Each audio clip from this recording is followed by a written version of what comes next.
Hey everybody, I'm Zach. And I'm Jesse. And you're watching Tesla Time News. Episode 319. And now you know.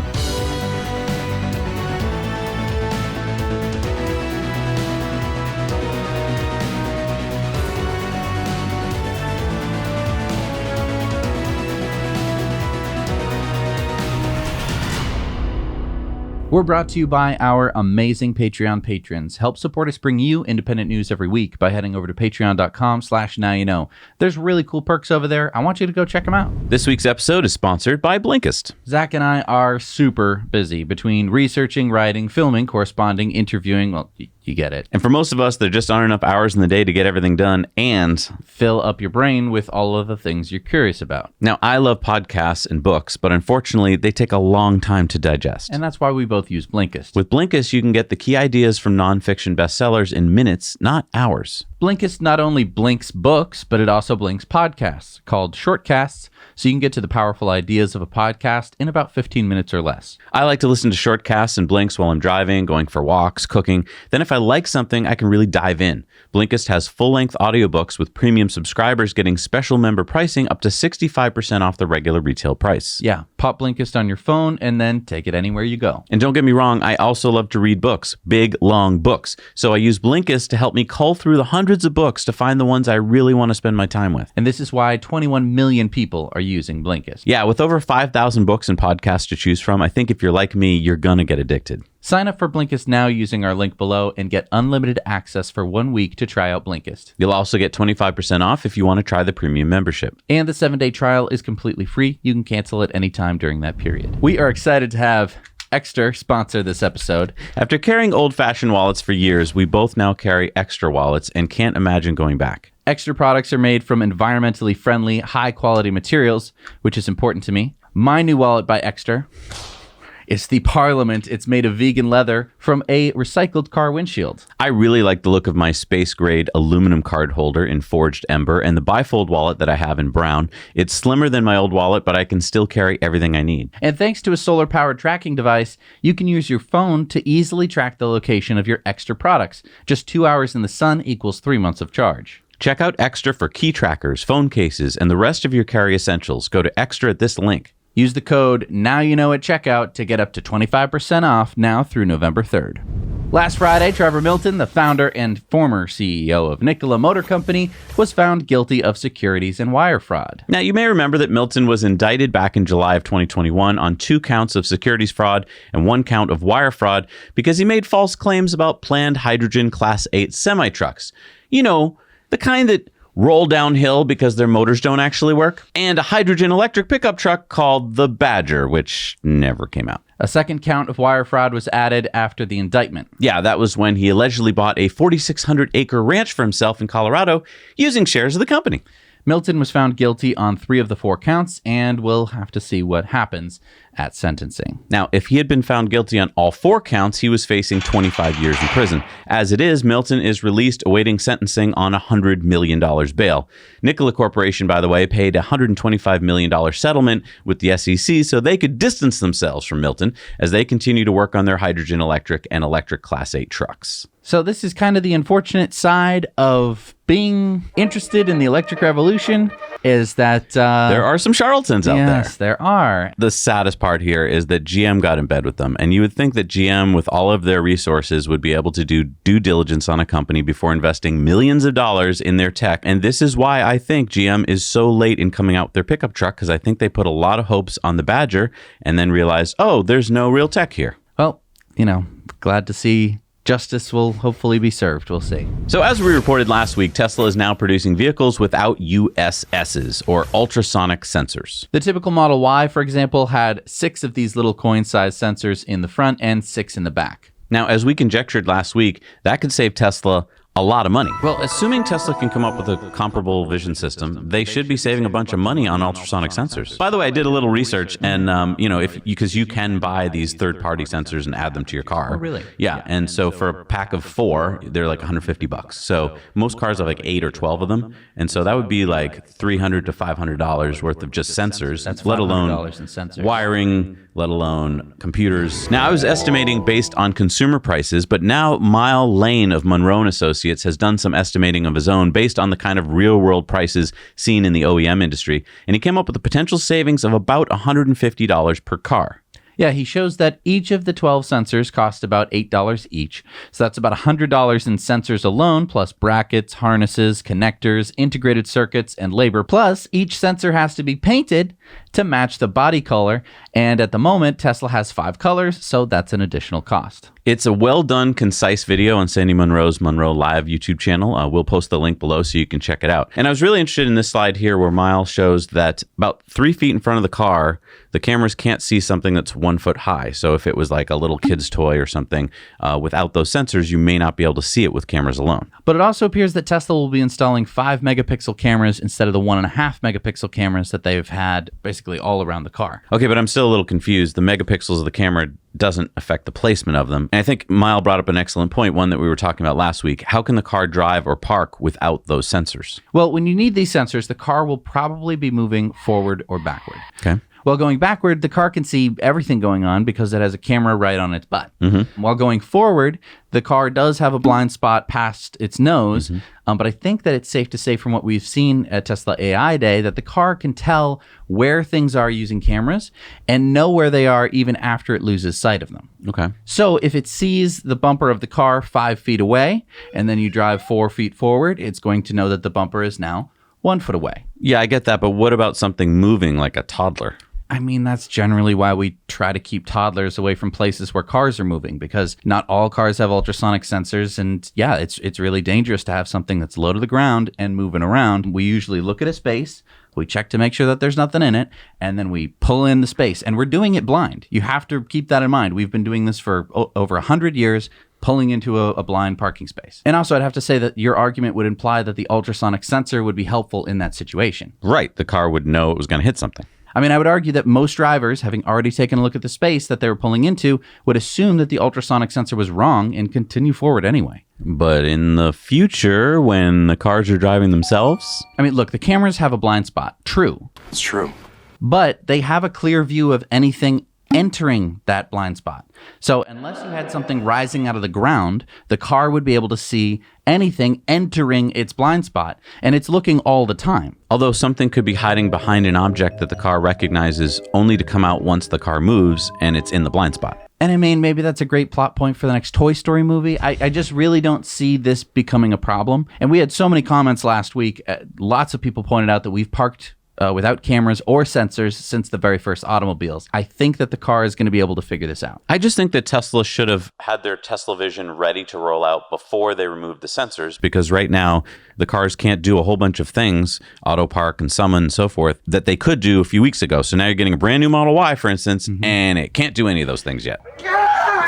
Right. And the scary part is it can't do them right now. We don't know if it's going to be significantly worse than it was with the ultrasonic sensors, and people just kind of have to trust Tesla that the system that they're eventually going to make is going to be good. But I do want to say, for every million cars that Tesla makes, we now know they're going to save about $150 million just on the sensors. That's not a small amount of money. That's a big amount of money. Yes. All right, so let's look at the latest U.S. EV sales data out from Experian. This is 2022 as of August. Now, we can look at it in a text like this.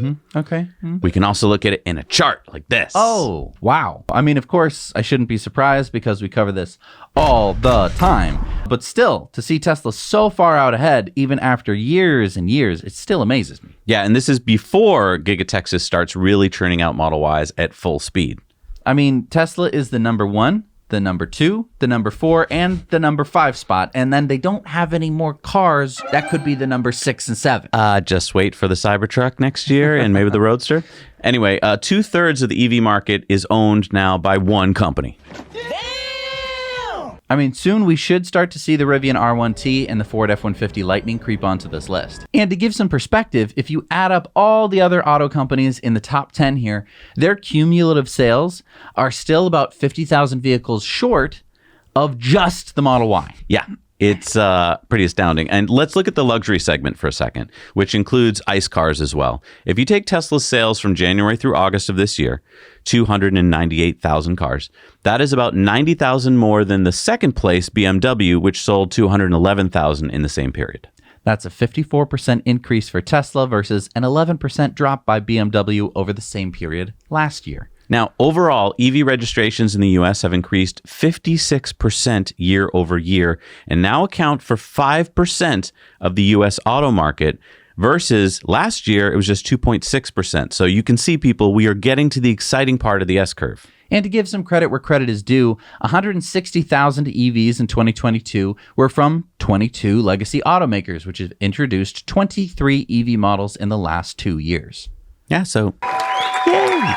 I mean, it's not a nothing number. Nope. It's spread over a large number of cars, so it's hard to give credit to like anyone. Like, Right. good job, you did a good job.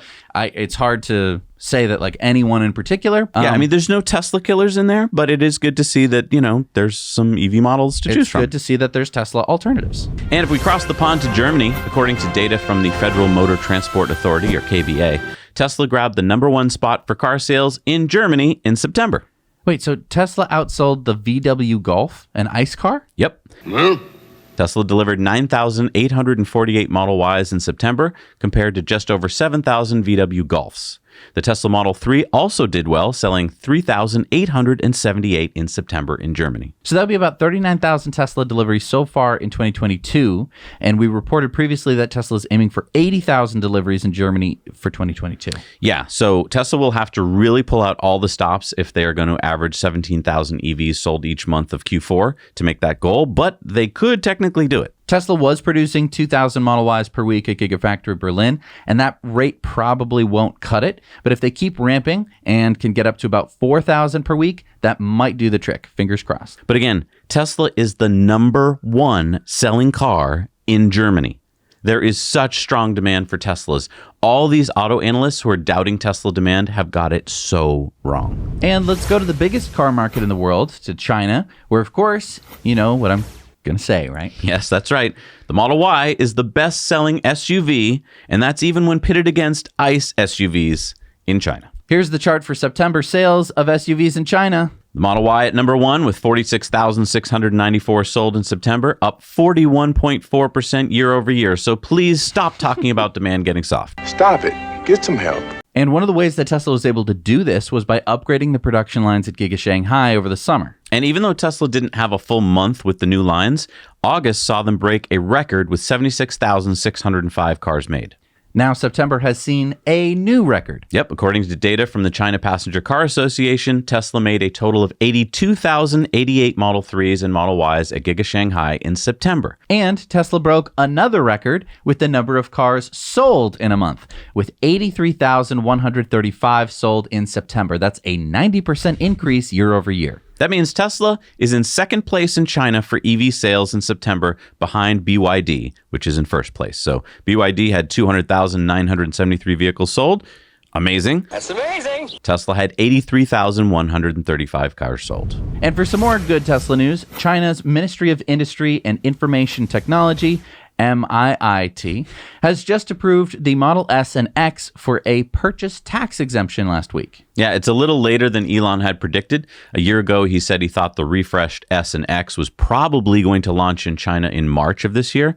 So better late than never. Now Chinese car buyers can buy the S and X with lower prices, and that tax exemption got extended until the end of 2023. So we could be looking at a boon for S and X sales for many months to come. Just to be clear, all of these are going to be coming from Fremont, right? They're all imported. Yeah, which is kind of sad because they've got a Gigafactory there. So it's possible that Giga Shanghai could open a couple new lines for them maybe in 2024 and start making S's and X's there. It's a possibility. And the nice part for Tesla is they can see what the demand for the Model S and X in China is going to be. Right. I mean, because don't forget, there's the most number of millionaires in the world in China.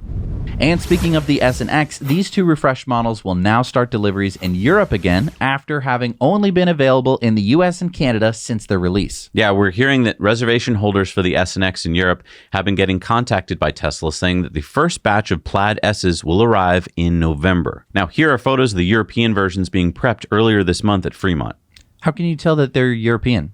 We'll zoom right in on the front license plate. Look at that license plate holder in the front. It's that elongated European type. Can we see if it has a yoke steering wheel? Yeah, I couldn't see that. Okay, because I don't know if Europe's going to...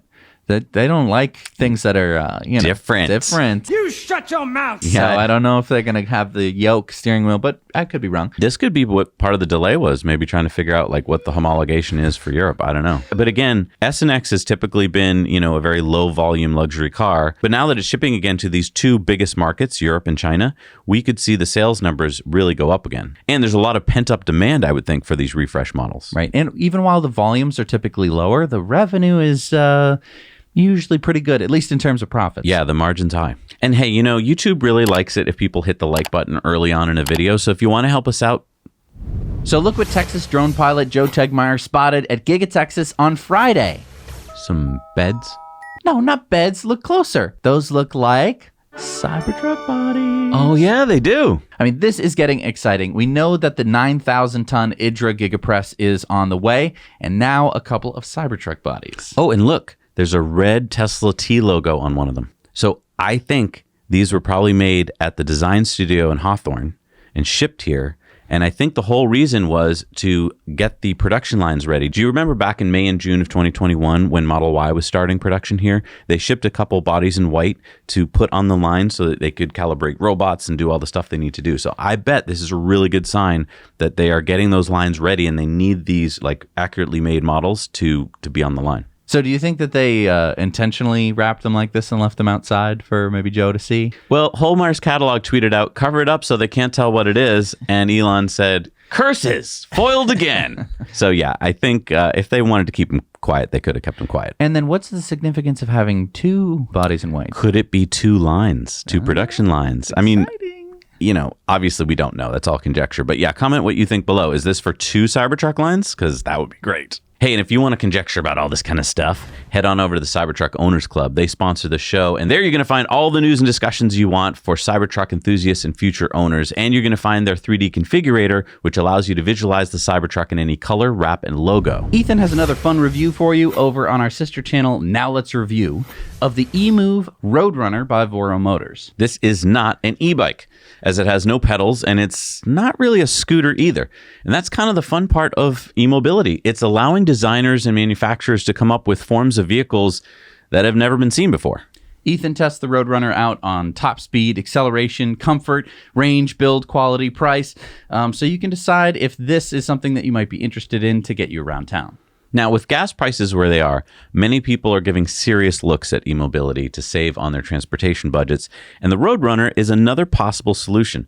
And that's why we made the Now Let's Review channel. If we're going to move the needle on sustainable transportation, people need to learn about what's out there, because let's face it, many of these items are not in stores. You don't see many of them on the streets yet, and so many people don't even know they exist, let alone what they can do and how much they cost. So subscribe to Now Let's Review so you won't miss out on any of our great content. Now, what did you think of the RoadRunner, Jesse? I think that it has a lot of really impressive specs packaged into a very small package. It's got a really high top speed. It's got a comfortable seat. You don't have to do any pedaling. It's low to the ground. It's easy to pack up.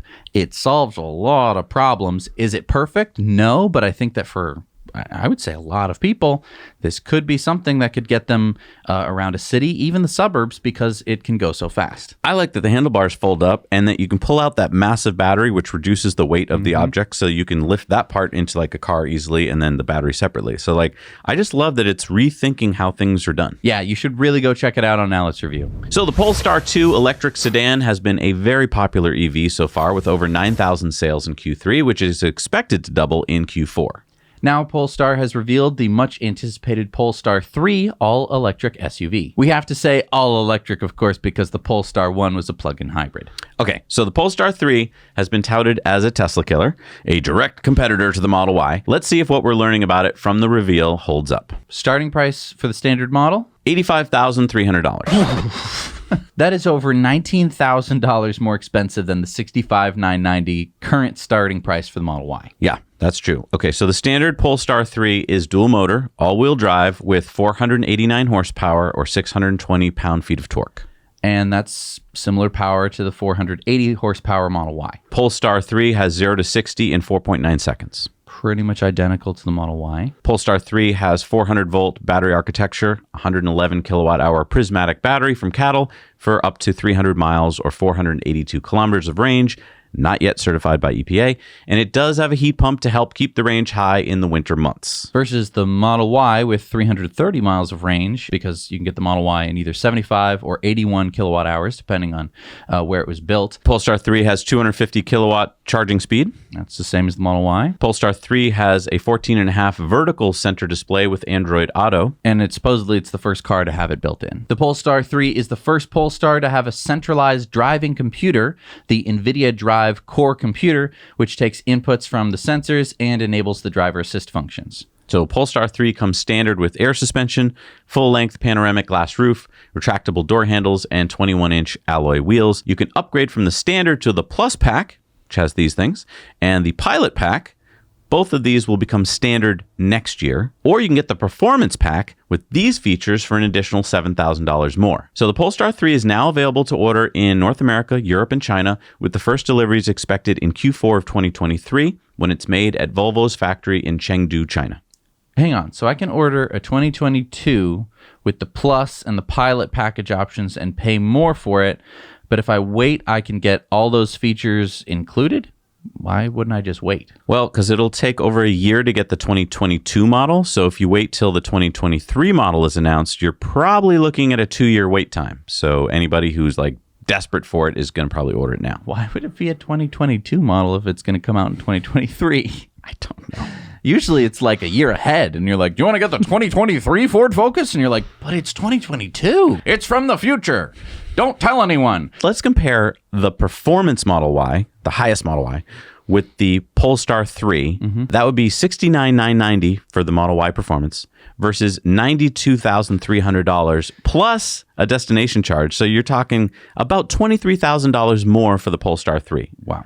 Now, they're going to start making the Polestar 3 in Ridgeville, South Carolina, mid-2024. I think that's so they'll qualify for the tax credit. But at the moment, it's still too expensive for that tax credit because remember, there's an $80,000 cutoff for SUVs. So they would have to lower the price to get the tax credit. Wow. And I mean, basically, even the Model Y Performance gets the tax credit starting next year. Right. Hopefully. Knock on wood. And just lastly here in this promotional video, what's up with the box? I mean, why did they go to all that trouble to put a box on a little stone island and then have it open up? Like, why not just focus on making a cheaper car? You know, you got marketing. You wouldn't understand. Okay, Mr. Okay. Philosophy degree. Did you go to school for marketing? No. It's called put a big box on a weird island. Obviously. So Tesla is reportedly going to start working with a company called ESS, or Emergency Safety Solutions, to implement a new technology in their cars called HELP, or Hazard Enhanced Location Protocol. Tom Metzger, the CEO of ESS, said, "This is great news for significantly increasing roadside safety. Tesla is a leader in bringing first-time innovation to passenger vehicles and is leading the way by implementing HELP technology on potentially millions of Tesla vehicles worldwide. It's a monumental step in the effort to overcome the troubling safety issue of crashes into disabled and vulnerable vehicles, which tragically injure or kill tens of thousands around the world each year." Okay, so what is HELP? Well, it's basically two technologies. One is fairly simple. It's that the hazard lights on your car today will flash quicker and with 30% more intensity using HELP, which scientific studies have shown make you more visible to other drivers. Yeah, I was surprised to learn when researching this story that the existing flash rate was invented in 1951 and hasn't been updated since. About 15,000 people are injured every year and more than 500 people are killed in incidents involving disabled vehicles, and that's just in the US. But what's the secondary technology? Because the first one sounds simple and sounds like Tesla could have done it on their own with a simple over-the-air update. Well, yeah, except that I think ESS, I checked this out, they have 46 global patents for these two technologies, so I don't think you can increase the rate of that flasher or the intensity without their patent. So that's why you have to work with them. Okay. The second technology is a cellular radio signal that your car will send out, which will notify other cars that you are nearby. So other drivers will be alerted even before they can see you when you hit your hazard button. So if you turn on your hazards using HELP, will I be notified even if my car doesn't have HELP yet? Like if I have an older model car? That's a good question. So from the research I've done, it seems like if you have an older model car, which has some form of like Android Auto or Apple CarPlay, or if you're using like a GPS app say Waze, then the answer may be yes. The signal from your car would be broadcast to cars in your areas with your location data, but it would require those apps to be updated to receive and display this data. So I haven't been able to get a good sense of the timeline. What I do know is that NHTSA is aware of this technology and is evaluating it to see whether they want to make it mandatory for new car models to put it in their cars. So, I mean, that sounds a little bit more patentable than flash the lights brighter and faster. Yeah, as we've been learning from patents, and you should really check out our interview with Austin here on patents, I've learned a lot that basically you can patent a stick for a dog, or I think I think someone patented Wi-Fi, even though they didn't make Wi-Fi. Well, you can't patent a stick for a dog because somebody's already patented that, and that's patent infringement. Okay, right. So for all you dog owners out there, you better pay the fee for throwing the stick to your dog. There's a licensing fee. Yeah, I mean, and that's kind of sad. I thought the whole point of patenting was to increase innovation. Here, it seems to be stifling it because, I mean, if Tesla could just roll this out in a software update without having to talk to this company and slow the whole process down, we could have at least faster and more intense flashers. In fact, all cars could. It's really not hard. But if you have to pay a fee to a company to do it, couldn't you actually make the argument that we're making the world less safe? Yeah, it's supposed to be non-obvious, right? So like flashing brighter and faster, kind of obvious, right? Like how does that get patented? Obvious to me. I know. I don't know. Not a patent attorney. And I'm not a perfumer either, but Elon seems to be. He said, "Please buy my perfume so I can buy Twitter, the finest fragrance on earth, and you can pay with Doge." What's the fragrance? It's called Burnt Hair. And he said it's just like leaning over a candle at a dinner table, but without all the hard work. Or stand out in a crowd, get noticed as you walk through the airport. Okay. So I went online because I wanted to buy some burnt hair for the set, but it sold out. It was $100. It ships in Q1 of 2023. You could pay for it with Doge. And people had some thoughts. Bogus Thought said, "You the man." And he tweeted this little meme out. "You won't believe how hard it is to set you free." And Elon said, "Seriously." So seriously, was this to pay for Twitter? Because I did the math. I mean, Elon tweeted out here that they've sold 20,000 bottles of it. 20,000 times $100 a bottle. That's $2 million. $2 million ain't going to get him very far with Twitter. Yeah, I don't know. I mean, look, we remember that with the Boring Company, and this is how he's selling it through the Boring Company, that he sold this, the flamethrower, and that's how and this Tesla Kila, right? And that's how he made money for. Was Tesla Kila from the Boring Company? I think it was just from Tesla. It was from Tesla, you're right. So I think, it made sense. The flamethrower was a way to raise money to start the Boring Company. I'm not exactly sure what burnt hair is, if it's anything more than just a joke. I can't wait to smell it. Yes, I can, actually. I can wait to smell it. Had plenty of experience. So Lucid Motors announced their Q3 production and delivery numbers last week. And a little warning here, I'm going to get mad. So all the headlines I saw seemed to come straight from their press release, which touted that deliveries were double the Q2 deliveries and production was up significantly. Okay, well, so, I mean, that's great. Why are you so mad? Isn't this really good news for Lucid? What makes me mad is that Lucid had a really bad Q2, delivering just 679 cars. So they've lowered guidance twice so far this year. And when they put out their press release for their Q3 numbers, which was way lower than what they had predicted just a few months ago, everyone is supposed to now get excited that they've doubled their deliveries. Doubling a low number is still a low number.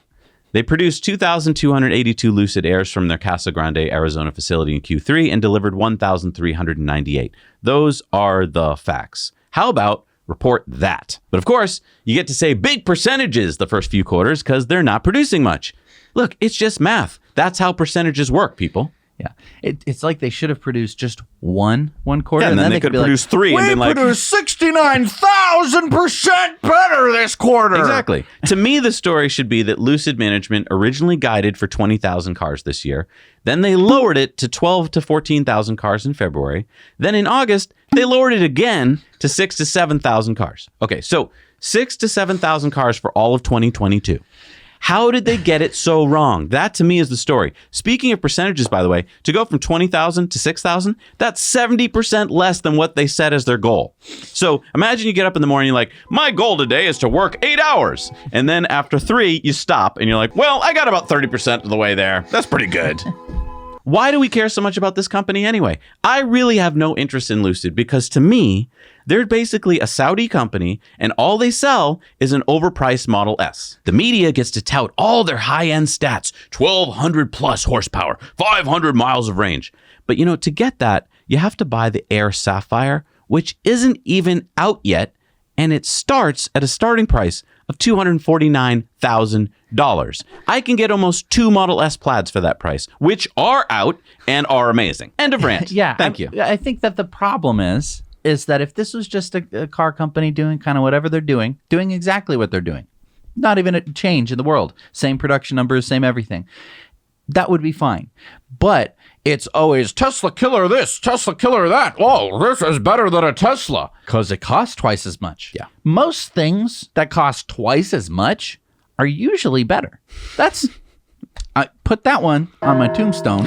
I think that's a pretty good. That's a good point. People are going to really, Yeah. that's going to be on t-shirts and mugs in the coming years after I die. Don't you think that's really insightful? That's what you want on your tombstone? Yeah, things that cost twice as much are usually better. I've actually found that not to be true. Really? Yeah. For the most part, I found that things that cost twice as much are usually questionable. Well, okay. And this is a case in point. Okay. Well, I'm just saying. Better.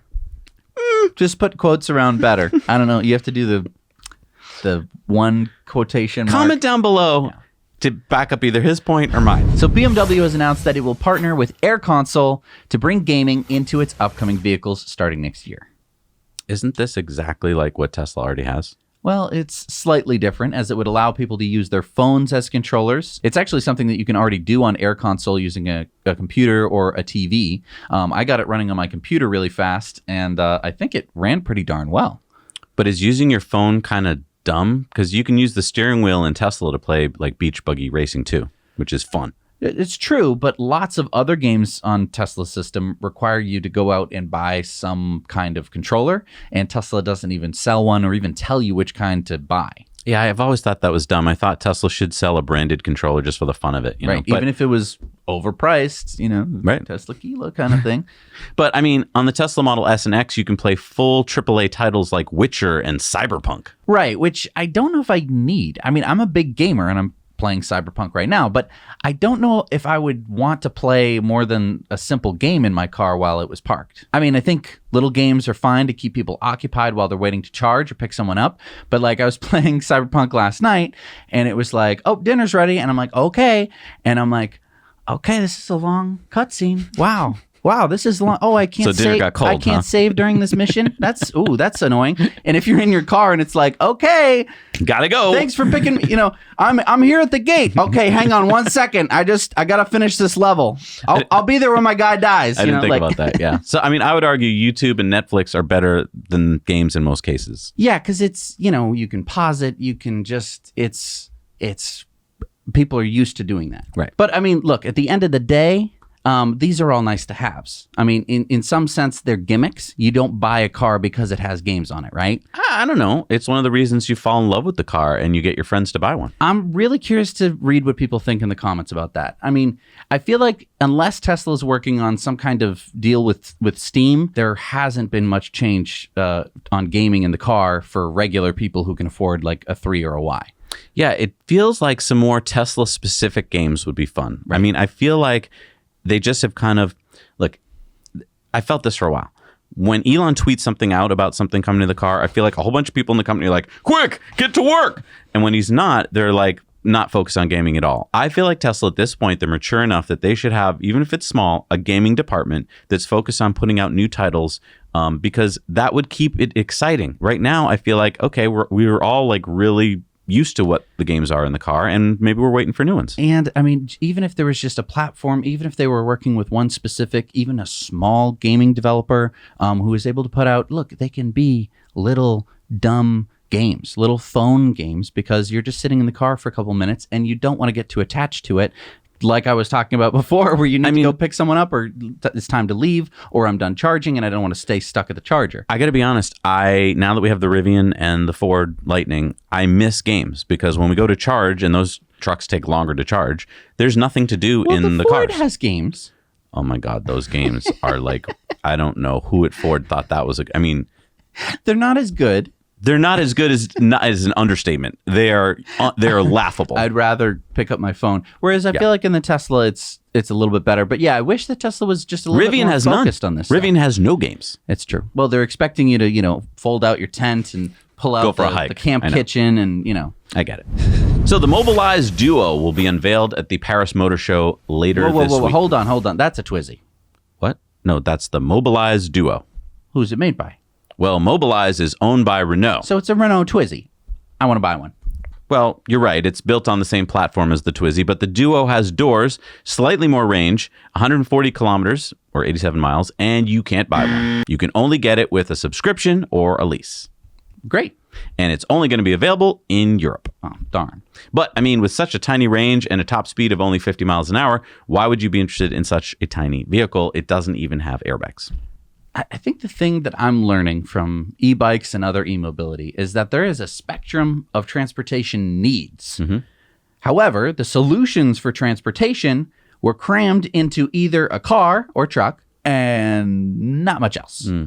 Now people have more of a choice along the spectrum of their transportation needs in ways that reduces what they consume. And I mean, the Duo is clearly not for everyone in all situations, but it could probably work for most people in most situations. And I really like it for that. Yeah. Well, we'll learn more about it soon when it comes out at the Paris Auto Show. I mean, I think that it's really funny that it's just a Twizy and that it's kind of like when your grandmother buys you the wrong gaming console. It's like, isn't this the one you wanted? I thought this is Grandma, thank you, but Jet Fighter isn't the same as Counter-Strike. Hey, if you want to share this story with your friends, but you don't want to share our entire show, head on over to the Now You Know Clips channel, where we've broken down these stories into bite-sized shareable clips that you can share with everybody. All right, it's time for Into the Future, sponsored by our friends at Henson Shaving. And I've realized that I've been relying on Henson for my shave every week for this show. Yeah.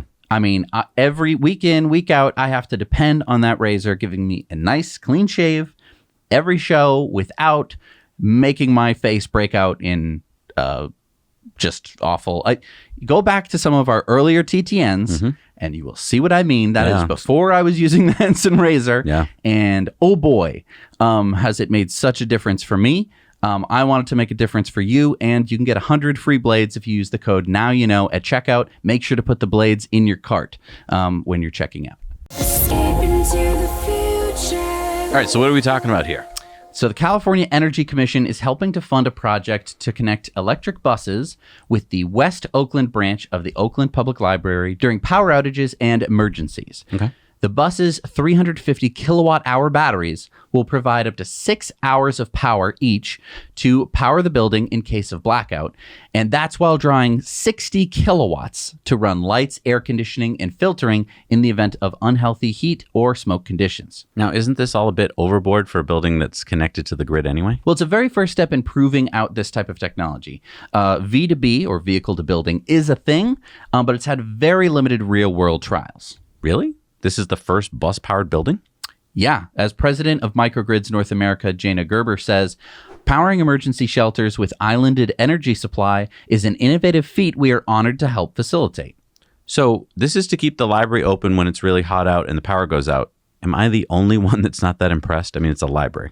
Well, look, electric buses are becoming more and more common, mostly for other reasons, like they're way cheaper to run. And these giant drivable batteries can do pretty amazing things to, well, provide power, because that's what batteries do. Oakland was able to identify a commonly occurring problem and solve it with something that they already had, which was EV buses in their fleet. And they usually have extras. Not all the buses are running all the time, so you could park one there and have 6 hours of backup and then be able to swap it out for another one. But I want to point out that power use is power use, and an example like this can help prove this technology for backup systems that could be installed in other places. Oh, so just like we were talking about on our electric school bus episode of In Depth, which you can see right here. Yes. Right. If I could, say, drive a 350 kilowatt hour battery over to the town high school and provide backup power to use it as an emergency shelter, and if that school had solar panels so that the shelter could be powered indefinitely, you could really save lives.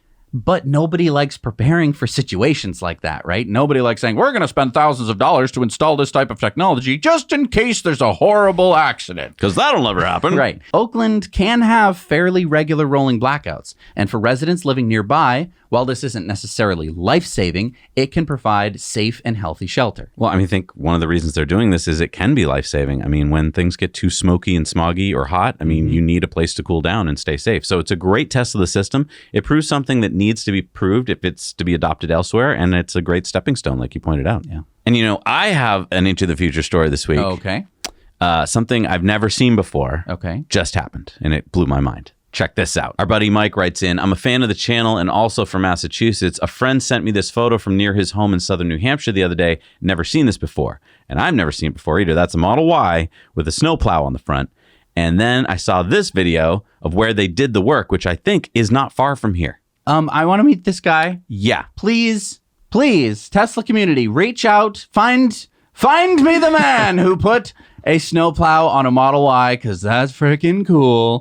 I want to do it. Sparky, put it on the front of a Model X, or maybe one on the front of our Rivian or our Ford. That's too normal. That's too normal looking. A pickup truck. Boring. I know, but electric. Yeah, whatever. But I want to drive this Model Y with the snowplow. It's going to start snowing soon. I gotta see it in action. So quick, before it snows, put out the feelers, people. Come on, we gotta talk to this guy. Yeah, write to us at hello@nowyouknowchannel.com. I think this would make a fun video, and I'd love to see what it's like plowing with an electric vehicle. I think it would work. It's all-wheel drive. Yeah. All right, it's time for Going Green, and we're sponsored by EcoWare. So October is all about Optimus excitement. Get people excited about robots taking over their jobs and the world. Not really. Check out our new Optimus socks and the Life on Mars puzzle. Believe it or not, the holidays are coming up, so take advantage of our Optimus sale while you can. And for this month only, use the code ILOVEOPTIMUS to get 5% off all items on EcoWare. And don't forget that we plant multiple trees for every order. And we help cap methane-spewing abandoned oil wells with the Well Done Foundation, making your purchase carbon negative. Start positive conversations today with carbon negative products at EcoWare. I really want those socks for Christmas. All right, so a disclaimer here. Jesse and I are shareholders in Li-Cycle, the company we're about to talk about. If you'd like to join us on Patreon, we have a Now You Know Investor Club where we talk about innovative companies like this, and we bring founders and CEOs to you in live streams along with weekly Investor Club bonus stories. So Li-Cycle, the lithium battery recycling company, had recycling plants in New York State, Arizona, and Ontario, Canada.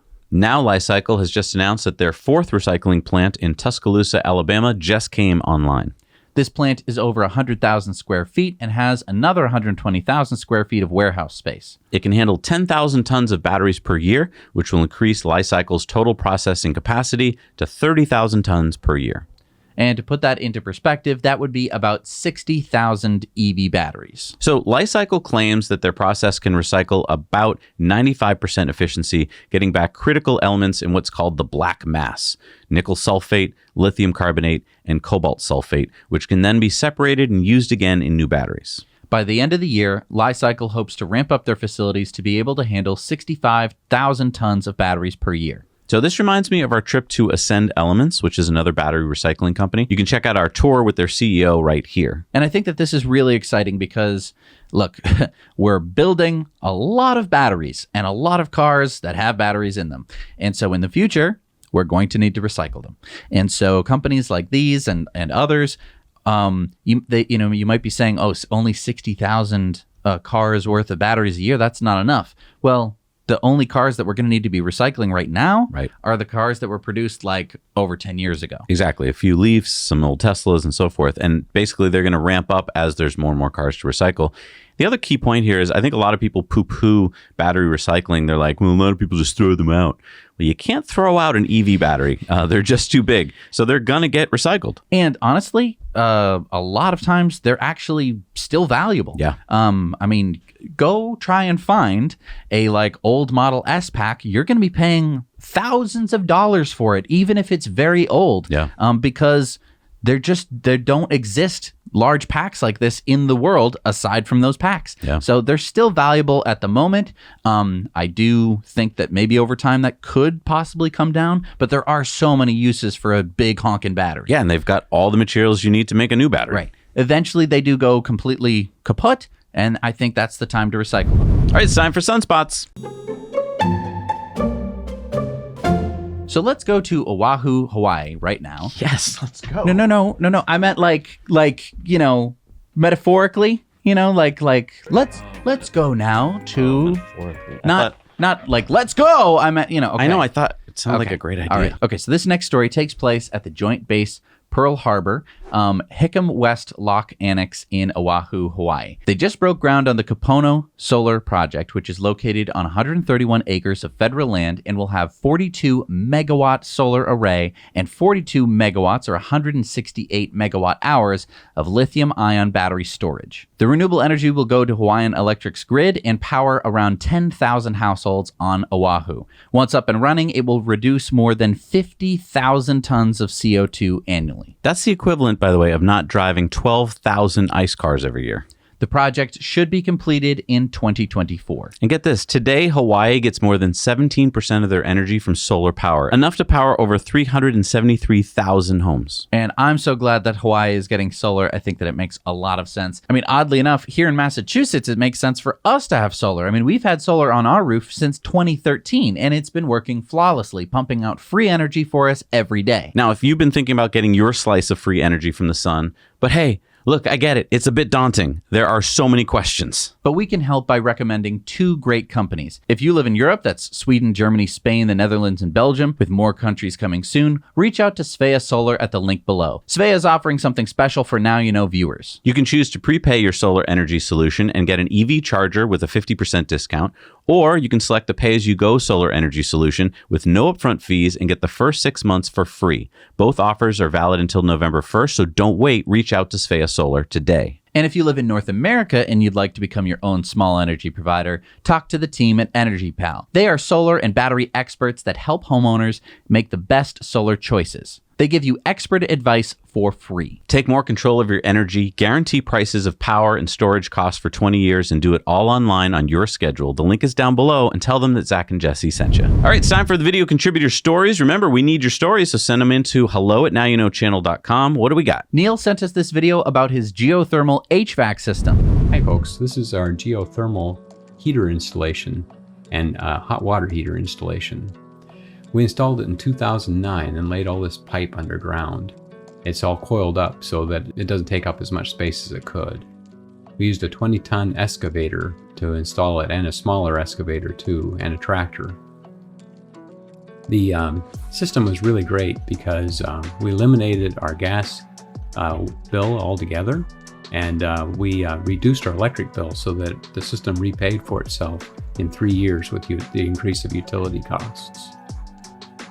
The system is, really durable, and that's really nice too. The plastic underground, it lasts a couple hundred years, and we haven't had any real problems with it since we installed it in 2009.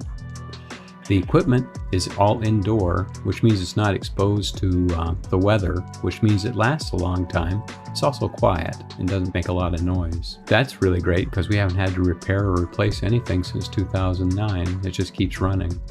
I have had to replace a little bit of water. You can see here that's a header trench that connects the trenches together. The trenches were so close we had to cut one and then bury the others to have room for the equipment to move on top. And then that header trench leads back to the house. And you can see here that the whole thing took, like I say, 7 days. And this tractor was used to help smooth out the ground and make it so possible. This is our internal geothermal system and hot water heater, and they're plumbed to this pumps here that pump to the ground. So Neil says this has been working for him without a problem for the past dozen years or so, and it paid itself back in 3 years. Wait, so this is an old video of them putting it in? Yeah. Oh, wow. That's awesome. Wait, a dozen years? Yeah. I didn't even know they had geothermal for that long. You know, science doesn't care what year it is. It works. The Earth is warm. And a second video contributor story, this Tesla Summon race took place at our buddy Jeff's EV event in October. Let's see who wins. Driver's ready. Oh! Robert, pulling ahead, red pulling ahead. Red's the winner. All the way from New York, Zach, congratulations. It was Zachary's 2022 Model 3 named Scarlett that won. Congratulations. I think there's a lot of user error there. Yeah, a lot of cars that just didn't start the race. Yeah. Zachary said he had a great time, even won a raffle, and is helping Jeff to figure out how to get more butts in seats. All right, it's time for our Patreon bonus stories. And if you've been looking for an excuse to join our Patreon and help support this show and the work that we're doing, then this is the time to do it. Because by joining our Patreon for as little as $1 a month, we have a story this week that will save you $5. So also we have 5 Investor Club bonus stories this week. So head on over to patreon.com/nowyouknow. Support us for as little as $1 a month and you'll get all our Patreon bonus stories. See you there.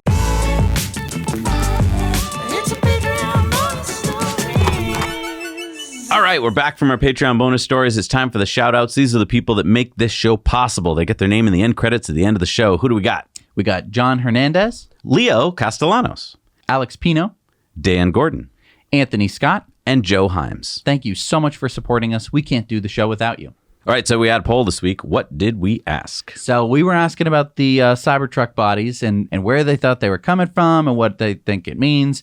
Most people thought that it was coming from Fremont or the design studio. Not too many people thought that it meant that those were like the first trucks that Zach and Jesse were getting, which is too bad. No. All right, it's time for Elon's tweets of the week. He was really tweety this week. He had like over 60. So we're going to break these up again. We're going to put some over on Patreon as a bonus story. So go check those out there. We are only going to be talking about Elon's Ukraine Starlink tweets this week on the show. If you want fun tweets, you should join us over on Patreon. But we have to talk about the Ukraine stuff, and there's so many tweets that we don't have room for anything else. All right, Elon tweeted out Starlink data usage growth in Ukraine. And by the way, this chart only goes up till May. So I think because it's kind of top secret data. Right. But if you carry out this very linear line, you'll be able to interpolate that by October, there'd be 16,000 gigabytes of downloaded daily information on Starlink. That would be 300 terabytes of data since the war began and 150,000 users a day. So heavily used in the Ukraine. Wow. Spidey Elon fan said Russian media presents a dramatically different version. They claim that the Russian military decided to use the Tirada 2S satellite communications electronic jamming system against Starlink. Elon, Russia is taking the credit of jamming the Starlink. Is it true? Elon said Starlink has faced relentless jamming attacks and SpaceX relentless cyber war. So far, their success has been limited. Spidey said, so they tried to hack and attack Starlink, Elon? Elon said, of course, this happens almost every day. They successfully destroyed Viasat in Ukraine several months ago. Elon said, I've been up all night trying to think of any possible way to de-escalate this war. Homar's catalog says, because being the CEO of SpaceX, Tesla, Boring Company, Neuralink, and buying Twitter wasn't enough, Elon has now decided he needs to solve the war too. Elon said, I have no desire to become involved in wars, but it's safe to say that all bets are off if the nukes start flying. So what does he mean by that? That he is going to become involved now because he's worried that there's nukes start flying, or once the nukes start flying, he's going to become involved? I think he meant because nukes could start flying, but it makes it sound like he's going to get involved once the war starts. I mean, he's kind of already been involved. He's already involved. And this tweet proves it. Spidey says, this is a quote from Dima, a Ukrainian soldier. I want to say one thing. Starlink is what changed the war in Ukraine's favor. Russia went out of its way to blow up all of our comms. Now they can't. Starlink works under Katyusha fire, under artillery fire. It even works in Mariupol. And Elon said, true, Starlink provided a decisive battlefield advantage. Mikhailo Fedorov said over 100 cruise missiles attacked Ukraine's energy and communications infrastructure, but with Starlink, we quickly restored the connection in critical areas. Starlink continues to be an essential part of critical infrastructure. And he's from the Ukraine government. Elon said, you're most welcome, glad to support Ukraine. Julia Davis said, Musk SpaceX says it can no longer pay for critical satellite services in the Ukraine. It asked the Pentagon to pick up the tab. So this was a leaked story, because this is like some top secret stuff. Because you don't like talk to the Pentagon and then like have a press conference about it. Like, NSA guy, what do you think? And they're like, well, here's the top secret stuff. So this was completely leaked. Yes. Sawyer Merritt said, SpaceX's request is reasonable. Shouldn't expect a private sector company to continue to fund this for free forever. Do Lockheed, Boeing, Northrop, etc. do their work for free? SpaceX was generous in donating what they did, and they'll happily continue to manufacture terminals with government money. Hundreds of thousands of people in Ukraine are using Starlink because Elon, SpaceX, the US and Poland, and many others who work together. There are now over 25,000 terminals in the Ukraine. By the year end, SpaceX's donation will have costed them upwards of $120 million. So I didn't know this, right? Like when they started sending Starlinks to the Ukraine, I thought, okay, well, he first of all just shipped them. Right. And then they probably started talking to the Pentagon in like, hey, this is obviously great battlefield advantage. So they weren't being paid at all. This I has don't think just so. been donations, I mean, there basically. might have been some payment, but not for the full price. Elon said SpaceX is not asking to recoup past expenses, but also cannot fund the existing system indefinitely and send several thousand more terminals that have data usage up to 100 times greater than typical households. This is unreasonable. Sawyer Merritt said, for those curious, below is a list of the largest U.S. defense contractors. And Elon said, strange that nothing was leaked about our competitors in space launch and communications, Lockheed and Boeing, who get over $60 billion. Wouldn't be surprised to find this particular individual working there when he retires from the Department of Defense. Corruption at its finest. So Elon is calling out whoever leaked the sensitive information. Is that probably a competitor. Yeah. Spidey said, and could you please tell how much money SpaceX spent for maintaining Starlink in Ukraine? Elon said, in addition to terminals, we have to create, launch, maintain, and replenish satellites and ground stations and pay telcos for access to internet via gateways. We've also had to defend against cyber attacks and jamming, which are getting harder. Burn is approaching about $20 million a month. Yeah, that's out of SpaceX's pocket. Elon said, internet, fiber, phone lines, cell towers, and other space-based communications in war areas have been destroyed. Starlink is all that's left for now. Stonks Trading said, so Starlink is literally keeping the Ukrainian resistance going? Wow. Are you getting static from DC for funding? That would be stupid if so, given their supportive stance. Elon says, Starlink is the primary communication system of the Ukrainian army on the war front. If anyone else wants the job, please be my guest. Mikhailo Fedorov then said, definitely Elon is among the world's top private donors supporting Ukraine. Starlink is an essential element of our critical infrastructure. And Elon said, thank you for clarifying this. Elon went on to say, also, Starlink is still losing money. It is insanely difficult for a low Earth orbit communications constellation to avoid bankruptcy. That was the fate of every company that tried this before. When asked what the goal of Starlink was at a space conference, I said, not to go bankrupt.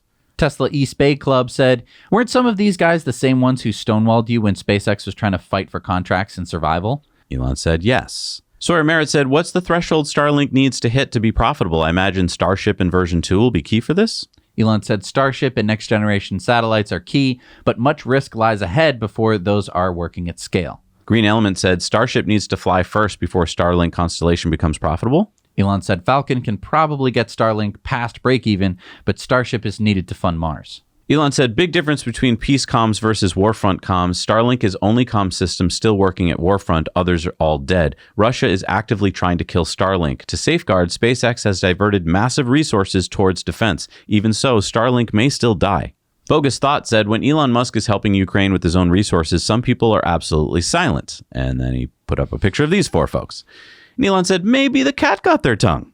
Ashley Vance said, I obviously get that some people are upset about Elon's recent comments regarding Ukraine, but the Department of Defense complaining about paying for Starlink strikes me as nuts. The Department of Defense has been salivating over the idea of responsive space for decades. Elon said the amount SpaceX is requesting for a major battlefield advantage is less than the cost of one new GPS satellite. Ironically, GPS doesn't work on battlefields as the signal is easy to jam, but Starlink does.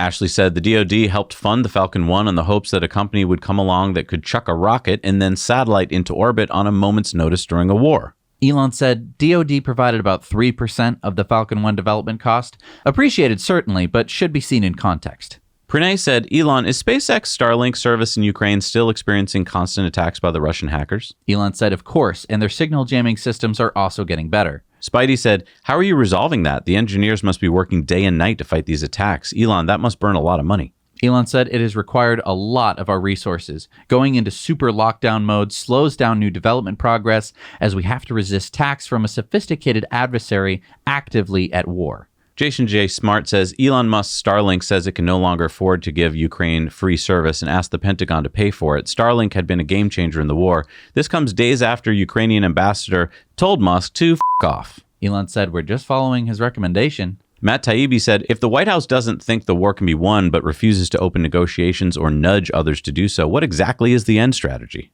Elon said, the right question to ask. Sven Henrik said, hi, Elon, is this true that you spoke to Putin before tweeting Ukraine's peace plan? Elon says, no, it's not. I have spoken to Putin only once, and that was about 18 months ago. The subject matter was space. Pranay says, Elon, would you be open to having a conversation with Putin again, if he permits, of course, and discuss the possibility options to peace plan so that the world could avert another war coming its way? Elon said it's pointless, as there's currently no overlap between Russian and Ukrainian demands. It's not even close. Eva Karine Bartlett said, Musk added to Ukraine's Mirochevets kill list, which includes 327 children. I've been speaking and writing about this list for years and after being placed on it in 2019. But now that Musk is on it, perhaps the peacemaker list might itself be killed? Elon says, is this list real? What's the URL? Are there citizens of nations who are helping Ukraine on this list? And then he tweeted out the list and said, concerning. Alex said, this is exactly how we escalate a situation towards nuclear Armageddon. Now Russia is forced to begin its own nuclear drills, which will trigger NATO countries to increase their alertcon level, which will trigger Russia to do the same until we're all on a nuclear hair trigger. Elon replied, but surely no reasonable person would launch nuclear war. The problem with that logic is if we were dealing with reasonable people, we wouldn't have war in the first place. He went on to say Russia has the ability to destroy the U.S. and Europe utterly with nuclear missiles in less than 30 minutes and vice versa. A surprising number of people don't know this. Of course, it would be mad to use them, but it is also mad to be in this situation at all. It would be great if someday humanity stopped pointing nukes at itself that would destroy almost all life on Earth. In any given year, there's a chance above zero that they will be launched. We are now at the highest risk in 60 years. Rich Tier said, you get bonus points for writing MAD for both emphasis and, I presume, as an acronym. And Elon winked. Brian Berger said, Elon's gonna Elon is a solid choice for Quote of the Year, Space Edition.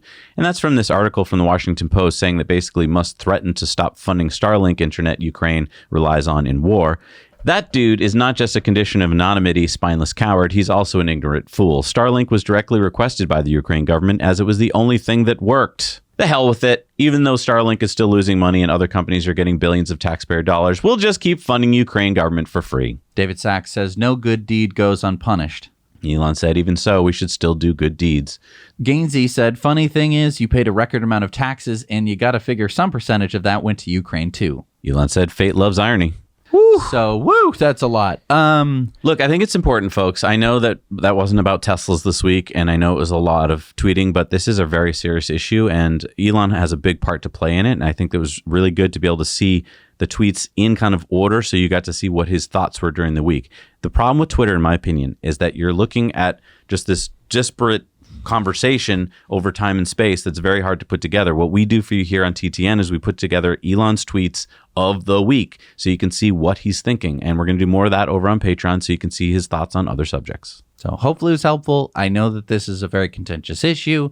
Please don't be a dick about it. Yeah. I know that it's really easy to just say, well, I think this. Blah. That's not going to really get anywhere. I know that the comment section is not the proper place to have a discussion. That's why we have a Patreon. That's why we have Patreon, and just be thoughtful about it. How about that? Because, I mean, you can see both sides of what Elon is arguing here. Knee jerk! All right, look, it's time for community mail time. Community mail time. That's what I love about the show. We have an awesome community. If you want to share your stories and your photos and your videos with us, send them to hello@nowyouknowchannel.com. All right, so Mike said, spotted this critter parked outside my favorite Japanese restaurant in Columbus, Ohio. Oh, it's your favorite. Rach writes, a recent trip to France included a flight to Lyon, where we rented a car from Hertz. The rental was done through Expedia, so when the reservation was made, I didn't know there were Teslas for rent in Lyon. Thus, we settled for a Jeep, not the type of car for the roads I drove on. We so wished we'd gotten a Model 3, but then the experience so reinforced how we did not miss driving ICE cars. When we turned in the Jeep a week later, there were 2 Model 3s waiting for customers. Days later in Paris, I took the last 3 photos, a Model 3 charging on the street and 2 Model 3 taxis. I stopped counting Teslas in Paris after being convinced Paris will have cleaner air by the Olympics in 2024. Scott sent us this photo of a Model 3 driving in San Francisco, California. Wow. Whoa! That's awesome. Woo! I love this letter. Milali just sent us this. He says, my name is Milali. I'm a 29-year-old visiting scholar at the University of Missouri. I'm a PhD biotechnology candidate at the University of the Western Cape, South Africa. I've been a Tesla fan since 2015, and I've been watching your videos since 2016. I want to tell you about something cool. I arrived in the U.S. on September 17th, and prior to that, I had not physically seen a Tesla vehicle. I've been smiling ear to ear, taking pictures with every Tesla I see parked on the streets of Columbia, Missouri. Last Sunday, my friends and I took a trip to St. Louis, Missouri for some sightseeing, and I convinced them to end the adventure with a trip to the St. Louis Tesla store. I was blown out of this world the moment I saw the store from a distance with all the Tesla models parked in the parking lot. I was in heaven. The car finally pulled over and I checked out the vehicles, the whole sexy lineup. What was most awesome was the fact that they had the older Model S and the refreshed version. They also had a plaid Model S, my mind blown away. I thought this would be an awesome story to share with you guys. Thank you very much for your videos. Big thanks to the production team. They are the best. Your work and passion has most definitely changed my thinking and the way I view the world. Thank you. I love that. This is why we do the show. Yeah, quite I honestly. really appreciate it. That's so nice. Yeah, thanks. That's so nice. We mentioned a couple weeks ago that Electromechanica started a partnership with Pizza Hut, but at the time we didn't have any great footage. Well, now we do. Really cool to see a small fleet of fully electric three-wheeled EVs in Anaheim, California, the Solo Cargo delivering Pizza Hut pizza. Thank you, Rob, for sharing this video with us. Per from Norway wrote, "Hey, Zach and Jesse, here's a picture of my new Tesla Model Y long range. I got the car on September 24th. The car is manufactured in Giga Berlin. This is my third electric car and my first Tesla. Wow, that's so great to see." Yeah. Thanks, Per. John writes in Springfield, Oregon, at the Target charging station, I found 2 test vehicles completely covered up. I spoke with the driver, and he would not tell me anything about the vehicles. Ooh. I was trying to look under the covers, and they looked very Kia-like, but I don't know. Well, now we don't know. Comment below. What do you think?